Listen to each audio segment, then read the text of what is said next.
But when I go bushwalking, I actually want to enjoy myself, which means I don't want to spend the whole day in agony because I'm carrying too much in my pack. It comes down to carrying the right things and packing them in the smart way.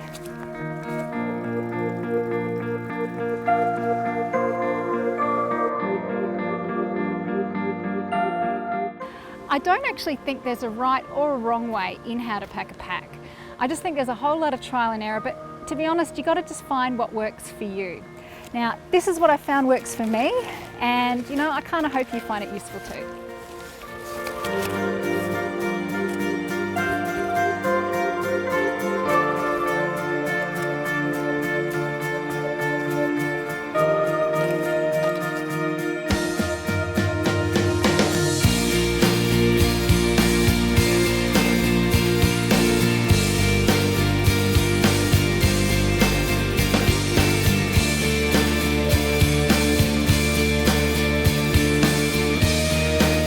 So I'm not one of those super ultra light gear freaks. You know, if you're interested in that stuff, there's a whole load of forums and other YouTube videos that you can check out. So I'm not going to cut my toothbrush off, but what I am going to do is just show you briefly what works for me. Choosing and fitting a pack is a whole other story. So very briefly, I'll tell you that this is a MacPack Pursuit, and it's a 55 litre pack. Now in a 55 litre pack, I've managed to pack everything for 7 days. So it's amazing what you can do with a small space. The other thing you want to look out for and check for is the material and the empty weight of them. Now this weighs about 1.9 empty, and if you had a pack made of canvas, it would weigh a whole lot more than that.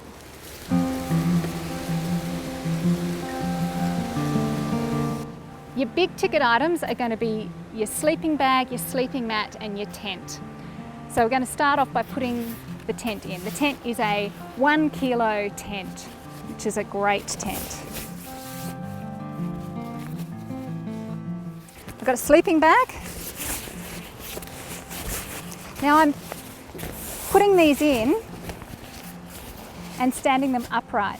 Now I almost forgot. What you want to do is make sure your straps are all undone first. Like that one right there. Okay, sleeping mat. Now this also is going to go in lengthways as well. So you can see I've got the big items in now, and what we've got is all this space, these gaps down around the sides and underneath. So what we're going to do is use these softer things to push down around them and get rid of all of that space. I'm going to start with my clothes. Now all I've got in here is thermals, that's it. Oh yeah, maybe a change of undies. And for the colder seasons, I'm going to have a beanie or something similar as well, and some gloves, but it's just one pair of thermals. If I'm packing for one night, which is what I'm doing here, so a weekend walk, I don't take a change of clothes. I'm going to be a bit stinky, but hey, we all are. Get all the air out of little things. Almost like you're creating your own little space bag. And I'm pushing it down. Now, I always say to people, you know when you're packing and you're doing a right job is you actually build up a bit of a sweat because you've really got to put some effort into it.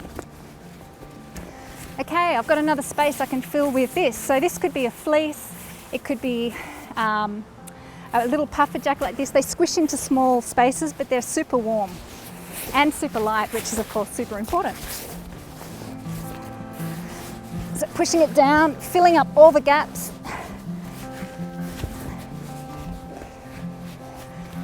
Another thing I'm going to put in here is my water carrying bag. Now I'm going to do a separate little video about gathering water, and I'll teach you what this is all about. And there's a little day pack that comes with it, so if you do some little side trips, it's very handy. Throw your lunch in, your first aid kit, and again it's very small and light and it can squish down into these tiny little spots in the bottom of the bag. Now next, so safety is so important in the bush. So I'm going to be carrying one of these. It's a personal locator beacon. Some people still call them EPIRBs, but that's really only if you're at sea. And the great thing is with these, is you can actually borrow them for free from a lot of police stations and national parks offices. Now, what else? I'm going to take a hand line. Now, Not every bushwalk is going to need this. This actually is for a bit of pack hauling, rock scrambling, that kind of thing. It's not for abseiling, it's just for helping yourself down some little cliff lines and things like that. Very helpful. And every bushwalking party, if you're going a little bit off track, should be carrying one of these. Again, squish it all the way down the bottom. Now, something else I'm going to throw at the bottom is my emergency food. Now, this pack of noodles have been in my bag for about 3 years, 4 years, but it goes in anyway. You never know if you're going to be benighted. Okay, what else have we got down the bottom?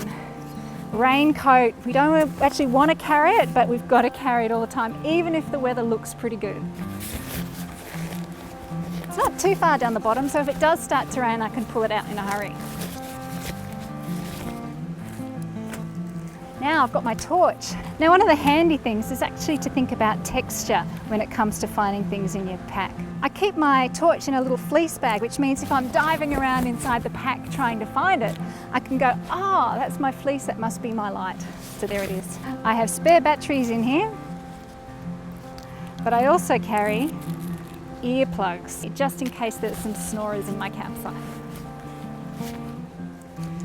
Now, super important, okay, safety again. Oh, first aid kit.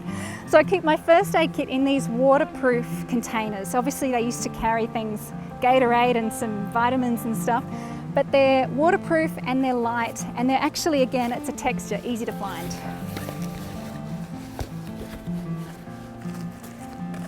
My kitchen bag. So I've got stove, billy, all sorts of things in here. I'll show you what's inside later.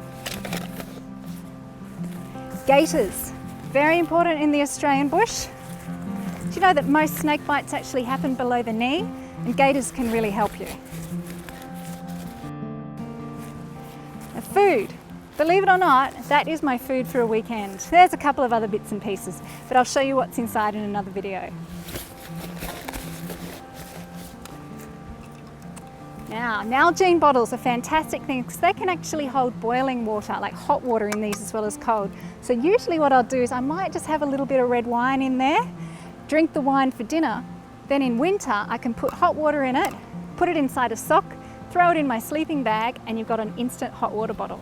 Pretty cool, huh? Now we're getting to the end. I keep my toilet paper in here. It's a little bit of, I don't know, every girl needs a little bit of girliness in the bush. Sunglasses. Cup, of course.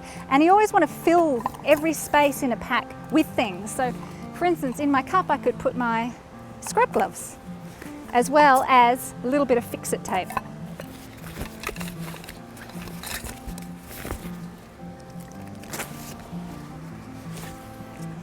I have a bit of old cut up foam. Now this is from an old sort of foam sleeping mat that, you know, we don't use anymore, thank God.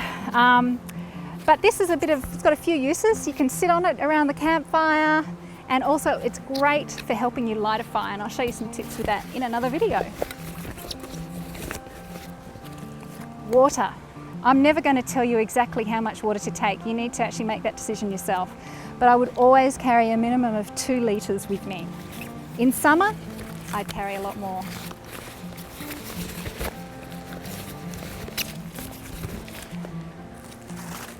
Another essential, topographic map for the region you're going, and a compass. And of course, it's very handy to know how to use them.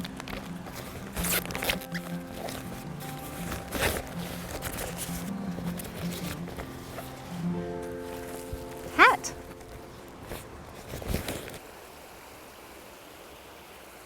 So there's nothing better than getting around the campfire and taking off the shoes you've been walking in all day. So you can grab some Crocs, they're nice and easy, or some cheap copies, and they're great.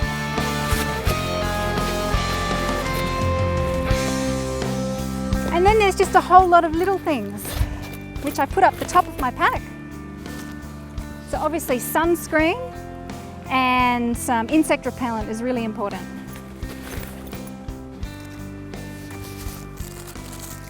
Muesli bars and nibbles, maybe you want to put some nuts, little fruit jellies and stuff like that in there. GPS. Swiss Army knife. Chapstick. Now it's another safety feature, having a whistle. Now this is actually a whistle without a P in it, so it doesn't have a little ball inside, because if those whistles get wet, sometimes they don't work so well. So a whistle is really important for attracting attention. A pencil and some paper and a pen in a Ziploc bag. Ziploc bags are just totally the best. Yeah, comb, maybe might not take it. Now for first aid, I actually keep my gloves in a little old film canister. Really, really handy. And a little tube of toothpaste, toothbrush, and a little bit of deodorant if I'm maybe going out for more than just one night. Keys, important.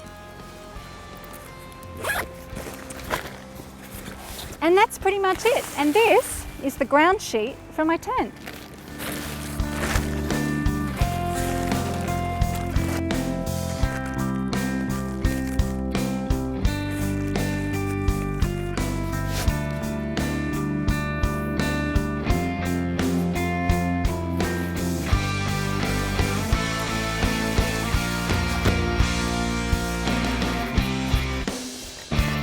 A well-packed pack is one that doesn't have any little air gaps in it that you can see or you can feel. And the other thing is you want to do up all your straps. You want to have them nice and firm, and you don't want things hanging on the outside. Some people will have a sleeping mat or part of their tent on the outside. That's really not a good idea, because you're either going to catch them on trees or scrape them on rocks, and you know, a bit of wear and tear, not a great thing. Off we go.